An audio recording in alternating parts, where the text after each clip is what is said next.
So starting off with this thing, तो हमने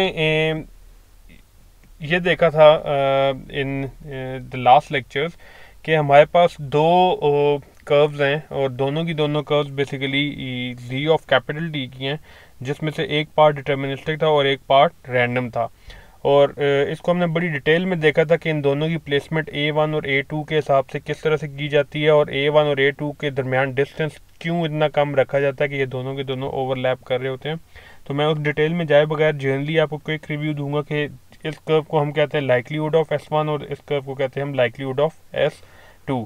so probability of Z given S2 is likelihood of S2, probability of Z given S1 is likelihood of S1। तो इनमें जिनकी भी value basically ज़्यादा होती है वो बेसिकली हम चूज़ करते हैं कि हमने S1 ट्रांसमिट किया था या S2 ट्रांसमिट किया था।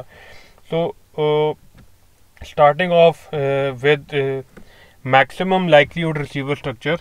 तो basically maximum likelihood receiver structure के अंदर ही बेसिकली मैक्सिमम लाइक्लीहुड डिटेक्शन जो हम कर रहे हैं ये यूज़ की जाती है। तो इट्स नथिंग एक्स्ट्रा ऑर्डिनरी, वही चीज़ें जो हम पहले पढ़े थे उन्हीं को हम थोड़ा सा एक नए नाम के साथ पढ़े। तो मैक्सिमम लाइक्लीहुड डिटेक्टर बेसिकली आज हम पढ़ेंगे। सो हमने पहले भी ये बात की थी कि जो भी हमारे पास रिसीव सिग्नल है, उस रिसीव सिग्नल में से हमने फ्रीक्वेंसी डाउन कन्वर्जन करने के बाद, फिल्टरिंग के बाद, सारा कुछ करने के बाद हमें जो पल्स मिलती है टोटल, उस पल्स में से बेसिकली एक वैल्यू हम सैंपल कर लेते हैं और उस एक वैल्यू को बेसिकली कहते हैं कि इस वैल्यू की बेस पे मैं डिसाइड करूंगा कि मैंने 1 ट्रांसमिट किया था या 0 ट्रांसमिट किया था। तो Z of T can be greater than gamma और it can be less than gamma. तो हम दो हाइपोथेसिस डेवलप करेंगे H1 और H2। तो बेसिकली हाइपोथेसिस H1 ये है कि अगर Z of capital T gamma से बड़ा है तो आई वुड डिसाइड कि मैंने सिंबल S1 ट्रांसमिट किया था, और अगर मेरा Z of T is less than gamma है तो मैं हाइपोथेसिस 2 सिलेक्ट करूंगा, जिसका मतलब ये है कि मैंने ओरिजिनली S2 ट्रांसमिट किया था।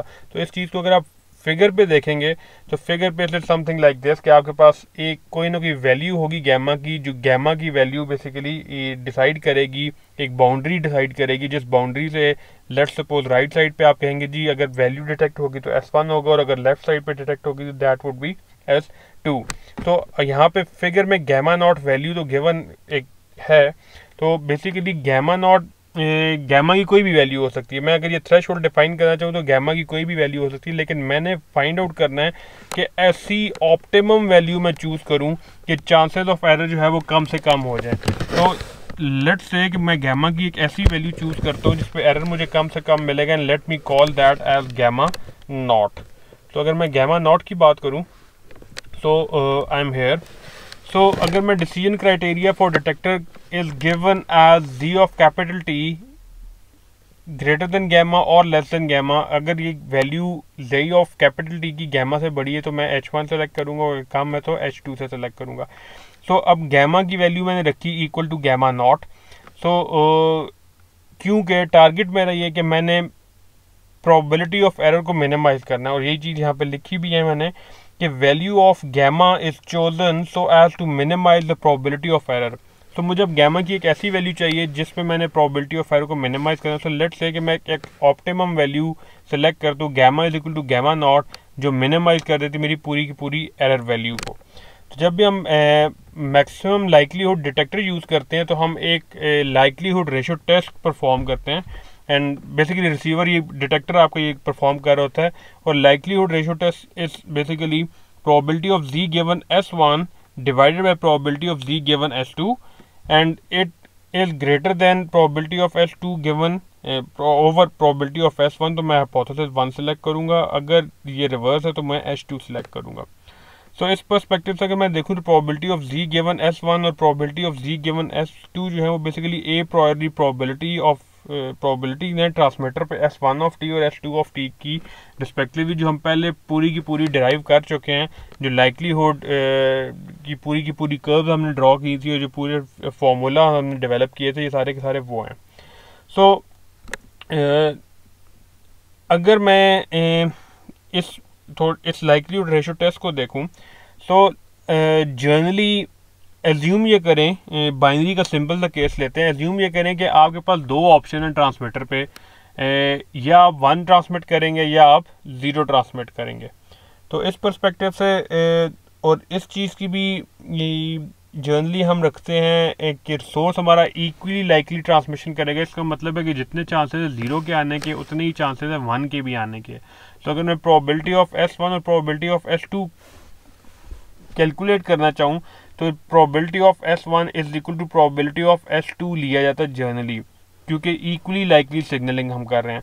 तो इसका मतलब है कि लेट सपोज जो भी वैल्यू है 0.5 रख रहे हैं, जो भी आपकी वैल्यू है वो अगर आप रखेंगे और रेशियो लेंगे तो this ratio would be equal to 1।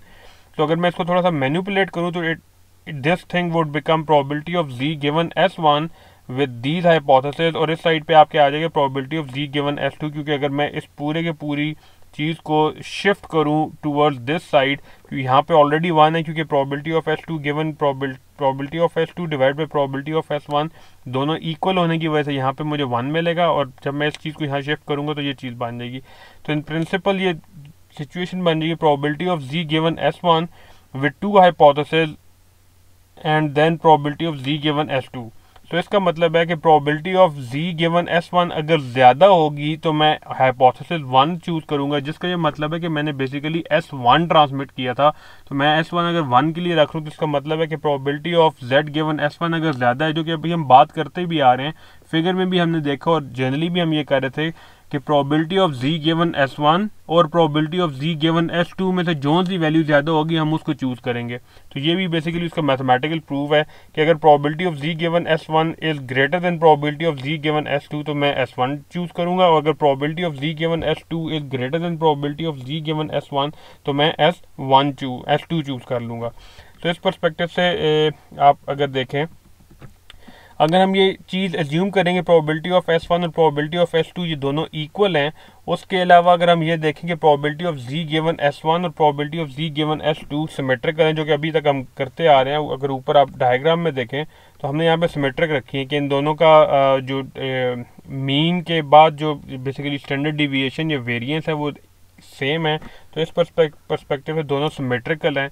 तो सिमेट्रिक प्रॉपर्टी अगर मैं रखूँ इसकी और प्रोबेबिलिटी ऑफ S1 और प्रोबेबिलिटी ऑफ S2 इक्वल रखूँ तो I would land with Z of capital T over these two hypothesis A1 plus A2 divide by 2 is equal to gamma naught. In principle इसकी पूरी detail derivation आपके पास appendix B में section B 3.1 में मौजूद है स्क्लार के, लेकिन हम इसकी डेरिवेशन की डिटेल में जाते। सिंपल वर्ड्स में गैमा नॉट की सबसे ऑप्टिमम वैल्यू ये है, अगर मेरे पास P probability of S1 probability of S2 equal है और probability of Z given S1 और probability of Z given S2 symmetrical हैं, तो एग्जैक्ट सेंटर वैल्यू जो होगी वो मुझे ऑप्टिमम वैल्यू देगी। इसका मतलब है कि अगर मैं A1 और A2 इन दोनों को कंसिडर करूं, this is A1 this is A2, अगर मैं इन दोनों को ऐड करके डिवाइड बाई 2 कर लूं तो it would be something like this is known as the gamma naught.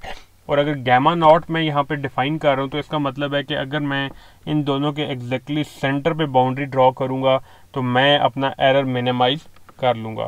तो मैक्सिमम लाइक्लीहुड डिटेक्टर ये करता है कि गैमा नॉट की एक वैल्यू निकालता है जो generally A1 plus A2 divide by 2 होती है, और इस डिसीजन बाउंड्री या ऑप्टिमम थ्रेशोल्ड को यूज़ करता है for minimising the error probability. तो अब इसका ये मतलब है कि detector will choose S1 of T if probability of ZA given S1 is greater than probability of ZA given S2, और detector will choose S2 of T if probability of ZA given S1 is less than probability of ZA given S2। ये सारी चीज़ हम पहले ही बात कर चुके हैं, जो मैंने आपको एग्जांपल दी थी कि अगर मैं ZA of capital T choose करता हूँ, यहाँ मुझे ये वैल्यू मिली है, तो मेरे पास दो प्रोबेबिलिटीज़ है, एक probability of Z given S1 है और एक probability of Z given S2 है। तो इन दोनों में से जो प्रोबेबिलिटी की वैल्यू ज़्यादा होगी मैं उस सिंबल या उस बेसिकली बिट की तरफ टिल्ट करूँगा अपना डिसीजन। तो इट मीन्स अगर probability of Z given S1 है तो आई विल डिसाइड कि मेरे पास 1 आया है, क्योंकि probability of Z given S1 की value probability of Z given S1 की value basically probability of Z given S2 से ज़्यादा है। तो बेसिकली अगर हम देखें तो मैक्सिमम लाइक्लीहुड डिटेक्टर पहले भी हम देख चुके हैं सारी की सारी चीज़, लेकिन इसको हमने प्रॉपर एक मैथमेटिकल फॉर्मेट दिया है और ये फॉर्मेट बेसिकली मैक्सिमम लाइक्लीहुड के सारे सिचुएशन में फिट इन होता है। तो अगर मैं फाइनल इस पे अगर कमेंट दूं तो a detector that minimizes the error probability for equally likely signaling is known as maximum likelihood detector. तो ये बड़ी इंपॉर्टेंट चीज़ है यहाँ पर कि हम जब इस तरह की स्टेटमेंट्स देते हैं कि detector that minimises the error probability is known as the maximum likelihood detector, तो उसकी बेसिस पे कुछ एजम्पशन होती हैं. वो एजम्पशन यहाँ इस केस में हमारे पास है इक्वली लाइकली सिग्नलिंग है, और दूसरा सिमेट्रिक आपके पास जो कंडीशनल प्रोबेबिलिटी डिस्ट्रीब्यूशन है वो सिमेट्रिक होनी चाहिए. ये दो अंडरलाइंग एजम्पशन है जिसकी बेस पे हम ये बात कर रहे हैं. तो लेट्स से कि मेरे पास डिटेक्टर बन गया, मैंने सारी ये डेरिवेशन या जितनी भी डिज़ाइनिंग करनी थी वो कर ली. तो अब मुझे डिटेक्टर को चेक करना है कि मेरा डिटेक्टर काम किस तरह से कर रहा है, अच्छा कर रहा है, बुरा कर रहा है. तो उसके लिए मुझे एक चीज़ चेक करनी पड़ेगी कि एरर प्रोबेबिलिटी क्या है. एक चीज़ जो मैं आपको पहले भी बता चुका हूँ कई दफ़ा लेक्चर में, that when we are trying to calculate the error because of noise and because of other interference, especially in cases के जहाँ पे हम random processes से deal कर रहे होते हैं, तो we cannot say anything for sure. So when we are going to define probability of error, तो उसकी वजह ये है कि हमें श्योरिटी नहीं है कि हमारे पास एरर एग्जैक्टली उतना आएगा या नहीं आएगा. तो दैट इज़ वाई कि हम जो नॉइज़ और इंटरफेरेंस की रैंडमनेस है उसकी वजह से हम एरर प्रोबेबिलिटी हमेशा कैलकुलेट करते हैं. हम कभी भी कोई फिक्स्ड वैल्यू का क्लेम नहीं करते कि एरर कभी भी इस स्पेसिफिक वैल्यू जितना ही रहेगा. तो इसलिए हम बेसिकली यहाँ पर एरर प्रोबेबिलिटी कैलकुलेट करते हैं. तो मैं अब करने ये जा रहा हूँ अभी की सिचुएशन में कि मैंने एक डिटेक्टर बना लिया है, उसके लिए हाइपोथेसिस भी डेवलप कर लिए हैं. z given S1, z given S2 ये भी मुझे पता है, मुझे गैमा नॉट की ऑप्टिमम वैल्यू भी पता चल गई है, सब चीज़ें होंगी. मैंने एक डिटेक्टर बना लिया. तो अब मैंने करना ये है कि मैं उस डिटेक्टर में एरर प्रोबेबिलिटी चेक करना चाहता हूँ. मैं ये देखना चाहता हूँ कि मेरा जो डिटेक्टर है वो कितना एरर दे रहा है, ताकि मैं उसकी परफॉर्मेंस को अच्छा या बुरा जो भी आप कहना चाहते हैं वो मैं कह सकूँ. तो अगेन ये वही वाली डायग्राम जो अभी हमने ऊपर देखी थी. तो हमने ये कहा था कि अगर मुझे z ऑफ कैपिटल T की वैल्यू गैमा नॉट से राइट साइड पे मिलेगी तो we'll decide in favour of S1, और अगर मुझे लेफ्ट साइड पे मिलेगी तो we'll decide in favour of S2. So अब हम करते ये हैं कि हम कहते हैं कि लेट से कि एरर ई होता है कब, जब हमने S1 ऑफ T ट्रांसमिट किया और हमने S1 ऑफ T लेट से 1 था और मैंने डिटेक्ट किया 0. इसका मतलब क्या है? इसका मतलब ये है कि मैंने S1 ऑफ T डिटेक्ट किया, तो इसका मतलब है मेरे पास जो Z ऑफ कैपिटल T की वैल्यू आनी चाहिए वो गैमा नॉट से राइट साइड पे आनी चाहिए या गैमा नॉट से बड़ी होनी चाहिए. लेकिन ये तो तब होगा जब करेक्ट डिसीजन होगा. लेकिन अगर एरर होता है तो इसका मतलब ये है कि मेरे पास जो Z ऑफ कैपिटल T की जो वैल्यू आएगी that would be less than gamma naught. तो इसका मतलब है an error E occurs if S1 of T is sent and Z of capital T is less than gamma naught. और ये basically noise की वजह से है. तो इसका मतलब ये है कि ओरिजिनली अगर मैंने S1 भेजा था तो मुझे यहाँ पे गैमा नॉट से ग्रेटर वैल्यू मिलनी चाहिए थी आइडियली, लेकिन चूंकि नॉइज़ मेरे पास मौजूद है, सो व्हाट विल हैपन कि अगर मेरे पास value of Z given Z of capital T जो है वो गैमा नॉट से कम आ जाती है, तो इसका मतलब that I have made an error. So it means probability of error given S1, इसका मतलब ये है कि लेट से मैंने ट्रांसमीटर से ओरिजिनली S1 ट्रांसमिट किया था, तो इस चीज़ की क्या प्रोबेबिलिटी है कि I will make an error. That probability is basically written as probability of error given S1. It is equal to probability of H2 given S1. इसकी वजह यह है आपने भेजा ओरिजिनली प्रोबेबिलिटी, आपने ओरिजिनली S1 भेजा तो आपको S1 डिटेक्ट होना चाहिए था, लेकिन आपने डिटेक्ट क्या किया, आपने डिटेक्ट किया S2. तो probability of hypothesis 2 given S1 का मतलब ही है कि आपने ओरिजिनली S1 भेजा था लेकिन S1 डिटेक्ट नहीं हुआ बल्कि H2 डिटेक्ट हुआ. हाइपोथेसिस 2 ये है कि आपने डिटेक्ट किया या आपने डिसाइड किया in favour of S2 instead of S1. तो ये बेसिकली आपके पास एरर होगा. So it means probability of error given S1 is equal to probability of hypothesis 2 given S2. That is equal to integral from minus infinity to gamma naught for the probability of Z given S1 और उसको integrate किया over dz. इस equation का मतलब क्या है, ये important चीज़ है यहाँ पे, क्योंकि सारी की सारी जो आपकी डेरिवेशन है वो सारी की सारी इस एक पॉइंट पे बेस करेगी। इसको समझना बड़ा इंपॉर्टेंट है। वो सिचुएशन ये है कि अगर आप देखें तो probability of z given s1 की ये कर्व है जो मेरे पास राइट साइड पे है, ठीक है। तो अगर मैं ये कहता हूँ कि इस कर्व का वो पोर्शन जो गामा नॉट से ऊपर है, यहाँ पे जब भी वैल्यू डिटेक्ट होगी तो probability of z given s1 की वैल्यू हमेशा ज़्यादा होगी probability of z given s2 से। इसका मतलब है कि अगर आप गामा नॉट से ऊपर हैं तो हमेशा आप s1 के फेवर में ही चूज़ करेंगे, जो कि करेक्ट डिसीजन है। लेकिन हम चूँकि अभी एरर की बात कर रहे हैं तो इस जो probability of z given s1 का एक पोर्शन है जो गामा नॉट से पीछे है, ये इस पोर्शन की बात करूँ, ये जो पोर्शन है, ये जो लाइन आपके पास आ रही है ना गामा नॉट और a2 के दरमियान, ये जो पोर्शन है आपकी कर्व का, ये पोर्शन वो पोर्शन है जहाँ पे you are going to make an error. होगा क्या कि अगर आपको z ऑफ कैपिटल T यहाँ मिलता है और आप यहाँ पे चेक करते हैं तो probability of z given s1 की वैल्यू कम होगी probability of z2 given s1, तो sorry probability of z given s2। तो आपका अगर probability of z given s1 is less then probability of z given s2 है तो यहाँ पे आप s2 को डिसाइड करेंगे, s1 डिसाइड नहीं करेंगे। तो it mean you are making an error. आपको बेसिकली वैल्यू s1 डिसाइड करनी चाहिए थी, लेकिन चूंकि गामा नॉट से नीचे आप आ गए तो आपने बेसिकली यहाँ पे एक गलत डिसीजन किया है। तो इट मीन्स कि ये पूरा, और यहाँ पे चूंकि शोर अपेरेंटली हो रही है कि चीज़ बिल्कुल जीरो है, लेकिन प्रैक्टिकली गॉसियन कर्व कभी भी जीरो को टच नहीं करती, बल्कि ये इन्फिनिटी तक, माइनस इन्फिनिटी से प्लस इन्फिनिटी तक कॉन्टीन्यूसली चलती रहती है।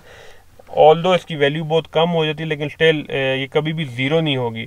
तो इसीलिए अगर मुझे अब ये वैल्यू चाहिए कि मैं अगर चेक करूँ कि टोटल एरर की प्रोबेबिलिटी कितनी है, तो मुझे इस एरिया अंडर द कर्व निकालना होगा, ये वाला, कि इस टेल के नीचे जितना भी एरिया है वो बेसिकली शो कर रहा है कि this is the area that is going to be my error. तो मैं क्या करूंगा कि probability of z given s1 जो कि ये है, इसका वो पोर्शन जो गामा नॉट से पीछे है उस सब को इंटीग्रेट करूंगा। तो माइनस इन्फिनिटी से लेके गामा नॉट का मतलब है कि माइनस इन्फिनिटी से गामा नॉट तक जितनी भी वैल्यू है उन सबको इंटीग्रेट करूंगा। और किसकी वैल्यू बेसिकली इंटीग्रेट करूंगा? Probability of z given s1। तो इसका मतलब है, इस पूरी इक्वेशन का मतलब ये है कि probability of z given s1 का वो पोर्शन जो गामा नॉट से पीछे है, from minus infinity to gamma naught, ये सारा वो पोर्शन है कि अगर मुझे डिटेक्ट हुई वैल्यू यहाँ पे तो I am going to make an error. तो इस पर्सपेक्टिव से मुझे अगर एरिया अंडर दिस कर्व मिल जाए तो इसका मतलब है कि मुझे एरिया ऑफ, इनफैक्ट मुझे प्रोबेबिलिटी ऑफ एरर मिल जाएगा that I have originally transmitted s1 और डिटेक्ट s2 हुआ है। तो इस पर्सपेक्टिव से ये चीज़ बड़ी इंपॉर्टेंट है कि आप इस सारी की सारी चीज़ को किस तरीके से देखते हैं। अच्छा जी, ये तो हमने बात कर ली कि ओरिजिनली अगर मैंने s1 ट्रांसमिट किया था और s2 डिटेक्ट हुआ है, लेकिन अगर आप ये देखें तो इस चीज़ की भी इक्वल प्रोबेबिलिटी है कि मैं s2 भेजूं और s1 डिटेक्ट हो। इसका मतलब probability of error given s2, यहाँ पे हमने किया था probability of error given s1। इसका मतलब है कि what is the probability of error if I originally transmitted s1, ये वो होगा। लेकिन चूंकि दूसरी कंडीशन भी है, सिर्फ s1 गलत डिटेक्ट नहीं हो सकता, s2 भी गलत डिटेक्ट हो सकता है। तो that is why we are going to have another probability that is probability of error given s2। इसका मतलब है कि आपने ओरिजिनली s2 ट्रांसमिट किया था but you ended up detecting s1 eight the receiver. तो आपने अगर ट्रांसमीटर पे s2 ट्रांसमिट किया था, रिसीवर पे s1 मिला, it mean you have made an error. इस एरर का मतलब ये है कि आपने बेसिकली s2 को चूज़ किया है जहाँ पे आपको s1 चूज़ करना चाहिए था। तो जो लॉजिक मैंने probability of z given s1 की कर्व के लिए दी थी, वही logic basically probability of z given s2 की कर्व के लिए भी वैलिड है। इसका ये मतलब है कि अगर मुझे गामा नॉट से कम वैल्यू मिलती तो मैं probability of z given s2 he select करता। इसका मतलब है कि मैंने ओरिजिनली s2 ट्रांसमिट किया तो डिटेक्ट भी s2 ही हुआ है। लेकिन अगर इसकी वैल्यू गामा नॉट से, यानी कि z ऑफ कैपिटल T की वैल्यू जब गामा नॉट से बड़ी हो जाएगी तो फिर basically you are going to make an error. तो अगेन ये जो पोर्शन, ये जो a1 से गामा नॉट के दरमियान का ये जो पोर्शन है इस कर्व का, इसका मतलब है ये वो कर्व का वो पोर्शन है जहाँ पे basically I am going to make an error. इसका मतलब ये है कि ये पोर्शन सिग्निफाई करता है द एरिया ऑफ एरर कि जो ओरिजिनली मुझे मिले, जो ओरिजिनली अगर मैंने S2 ट्रांसमिट किया था और मुझे S1 मिले। तो इस पर्सपेक्टिव से यहाँ पे भी वही रीजनिंग मैं दूंगा कि ये ए पे मतलब ड्रॉ करते हुए शायद थोड़ी सी मिस्टेक हो गई है, लेकिन टेक्निकली गॉसियन कर्व कभी भी जीरो को टच नहीं करती, it will go on for infinity.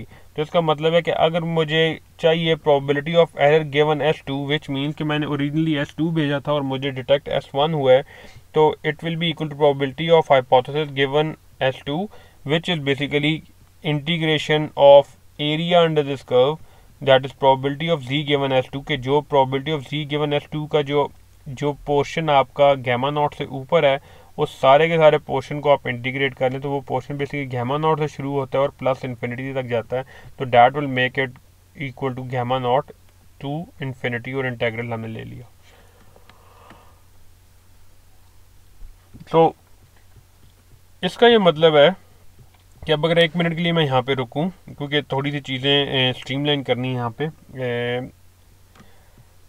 मेरे पास दो ऑप्शन है ट्रांसमीटर पे, या मैं S1 ट्रांसमिट कर सकता हूँ या मैं S2 ट्रांसमिट कर सकता हूँ।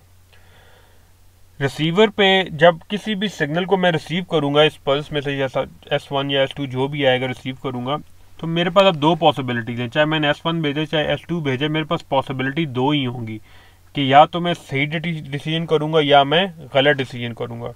तो एज्यूम पहले ये करते हैं कि मैंने ओरिजिनली S1 ट्रांसमिट किया था, तो S1 ट्रांसमिट किया था, मैं ये चेक करना चाहता हूँ कि अगर मैं S1 ट्रांसमिट करूँ तो इस चीज़ की क्या प्रोबेबिलिटी है that I am going to make an error, which means if I have transmitted S1 from the transmitter but I ended up detecting S2 at the receiver, it means I have made an error same. तो इसका मतलब है ये portion जो है basically probability of error given S1।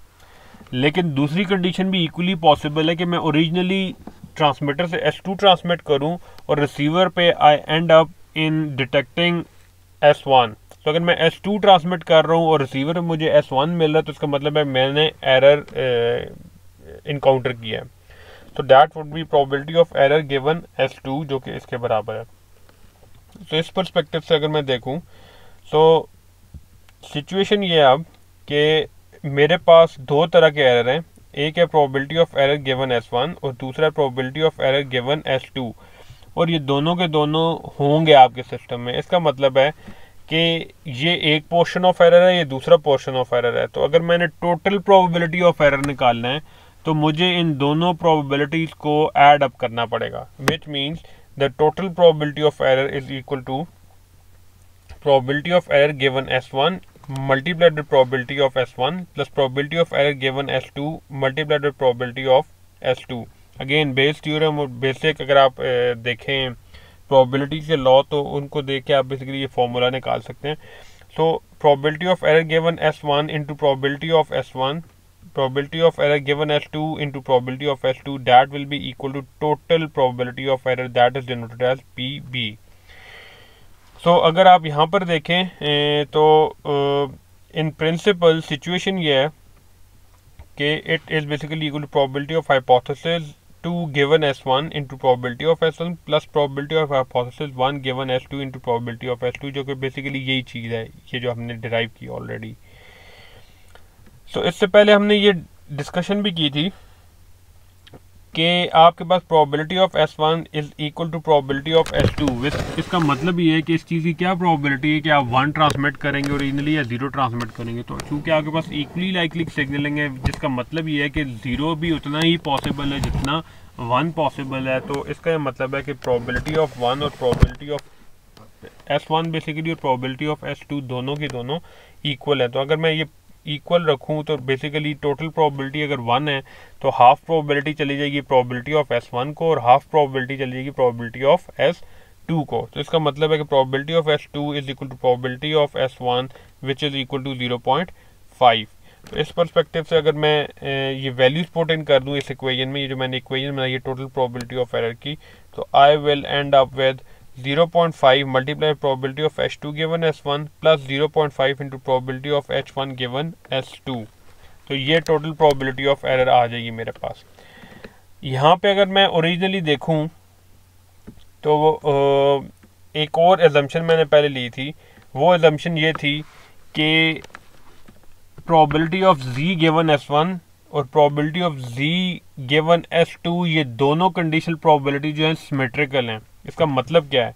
जब मैं ये बात करता हूँ सिमेट्रिकल है, सिमेट्रिकल का मतलब ये है कि ये दोनों के दोनों एग्जैक्टली इनकी वेरिएंस और ये सारी चीज़ें सवाई मीन के बाकी सब पैरामीटर मोरलेस सेम होंगे। इसका मतलब है कि ये जो स्प्रेड है इस probability of z given s1 का, ये एग्जैक्टली सेम होगा probability of z given s2 का।